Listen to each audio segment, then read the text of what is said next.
BC రిజర్వేషన్లపై high court stay విధించడం దురదృష్టకరమని ప్రభుత్వ whip ఆది శ్రీనివాస్ అన్నారు. హైకోర్టు తీర్పుతో నిరాశ చెందామన్నారు. బీసీ రిజర్వేషన్ల కోసం సీఎం రేవంత్ రెడ్డి, కాంగ్రెస్ ప్రభుత్వం అన్ని ప్రయత్నాలు చేసిందన్నారు. కేంద్రం సహకరించకపోయినా, గవర్నర్ పట్టించుకోకపోయినా, ప్రతిపక్షాలు కలిసి రాకపోయినా సీఎం ఒంటరి పోరాటం చేశారని ఆది శ్రీనివాస్ అన్నారు.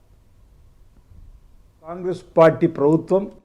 గౌరవ ముఖ్యమంత్రి శ్రీ రేవంత్ రెడ్డి గారు అన్ని ప్రయత్నాలు బీసీ రిజర్వేషన్ల కోసం అనుకూలంగా చేసిన సందర్భాన్ని గుర్తు చేస్తూ రాహుల్ గాంధీ గారి ఆలోచన మేరకు కులగణన చేశాం, డెడికేషన్ కమిషన్ వేశాం, చట్టం ఉభయ సభల్లో కూడా అమలు చేసుకొని ముందుకు పోతున్నటువంటి సందర్భం మా బీసీ బిడ్డలందరూ కూడా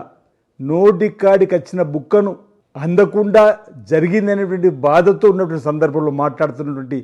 మాటలుగా ఈరోజు ఒకవేళ బీజేపీ ప్రభుత్వం మేము చేసిన చట్టాలని గౌరవించి మా బీసీ బిడ్డలకు వచ్చేటువంటి ఈ చక్కటి అవకాశాలను వారి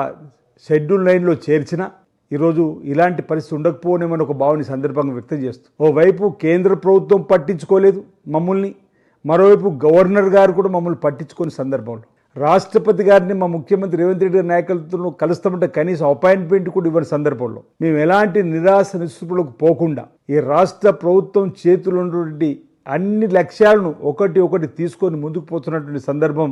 బీసీ సమాజం గుర్తించిన వేళ ఈరోజు స్టే రావడం, ఎన్నికల ప్రక్రియ ప్రారంభమైన తర్వాత నామినేషన్ ఈరోజు మొదలవుతున్నటువంటి సందర్భంలో అనేక మంది నామినేషన్ కూడా వేయడానికి వస్తున్నటువంటి సందర్భంలో